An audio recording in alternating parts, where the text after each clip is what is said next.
O yun, welcome ulit sa ating mini vlog mga sir. At welcome ulit sa aming farm na pinagtatrabahuhan. For today's video mga sir, ipapakita namin sa inyo yung mga ilan sa ginagawa namin dito sa farm. Dito sa farm na to mga sir, worker po kami dito at hindi kami ang may-ari ng farm na to. Kaya tara, samahan nyo kami.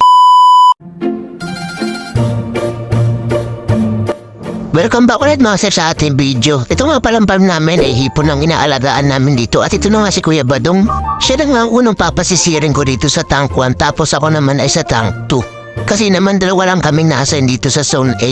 Kinakalas naman ni Kuya Badong yung host sa filter para yun ang gagamitin niyang pambakip. At yun na nga, bumaba na nga siya sa ilalim. Pagkababa niya nga sa ilalim, may agad na nga siyang sumisid. Ito nga pala mga sir yung ilan sa ginagawa namin dito sa farm. Halos araw-araw nga namin itong ginagawa tuwing umaga.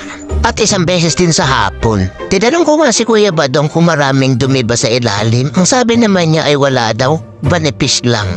Kaya sinisipa-sipa niya lang papasok ng hose. Dito sa part na to, binibidyoan ko lang muna si Kuya Badong kasi ako naman ang susunod na masisid namin sa tank to. Hindi kasi kami pwede magsabay.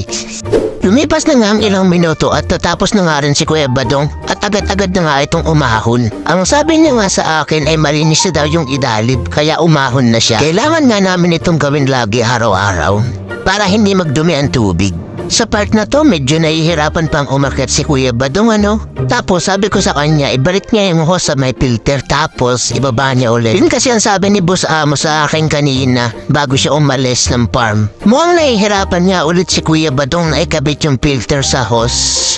Tapos ayun naman, naikabit na nga niya. Sabi ko nga, ihulog niya. Agad-agad daw ang hinulog ni Kuya Badong yung hose. Tapos may napansin ako, parang medyo lutang. Sabi ko nga kay Kuya Badong, palubugin niya. Tapos, sabi niya sa akin, okay na, lumulubog na daw yung hose ng unti-unti. Agad-agad na ang bumaba si Kuya Badong at tinanong niya sa akin kung anong usunod na gagawin. Sabi ko, ito. Nandito na nga kami dalawa ni Kuya Badong sa aming stock room.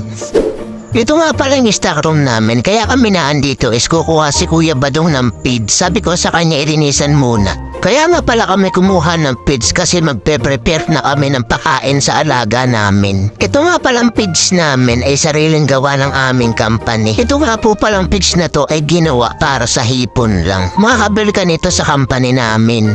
Bumuhat na nga ng isang sako si Kuya Badong at dinala doon sa aming timbang. Natimbang na nga ni Kuya Badong at may pagkaway pa siya. Pagkatapos niya ma-prepare at matimbang ay nagpakain na nga siya. Sa mga nagtatanong nga pala, circular tanong nga pala yung sa amin o yung bilog.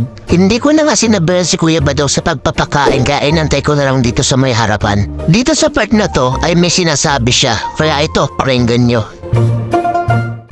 Araw-araw pinapakain para sila masisigla.